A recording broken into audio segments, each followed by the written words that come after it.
পতাকা, প্যালেস্তাইনের পতাকা বাংলায় হোক, ভারতে হোক, যে কোনো জায়গায় কোনো বিক্ষোভ প্রদর্শন বা রাজনৈতিক কর্মকাণ্ডের মধ্যে কোনো দেশের পতাকা উড়ানো ঠিক নয়। এটা আমি একজন সমাজকর্মী হিসেবে মনে করি এটা নিন্দনীয়। কোনো পতাকা খুলে দেওয়া বাদল দেবনাথ, আগুন জ্বালানো হয়েছে, কোনো পতাকা খুলে দেওয়া বাদল দা, কোনো পতাকা খুলে দেওয়া, তোর কান জোর মাথা জোর সব জোর করে বলছি এই খ্যাপামোটা বন্ধ করুন, দরকার হলে বন্ধ করান।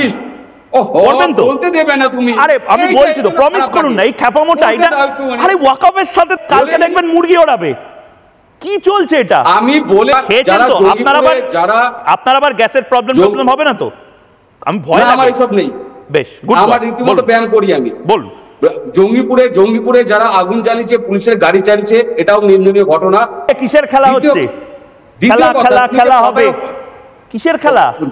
বাসে করে যারা রামনবমীতে এসেছিল, সেই বাস থেকেও তাদের পতাকাগুলো খুলতে হবে। একদম ঠিক, আপনি ঠিক, তৃণমূল ঠিক, ফেলুদা ঠিক, হিজিবিজবিজ ঠিক, র্যাডক্লিফ ঠিক, সবাই ঠিক, আমি ভুল। দাদা আপনার কথা শোনার জন্যই তো আমি আজকে এখানে এসেছি। আমি পারলে টিকিট কেটে আর জবাব চাই বাংলা দেখতাম। আজকে আমি টিকিট করতাম বাদল দেবনাথের যুক্তি শোনার জন্য।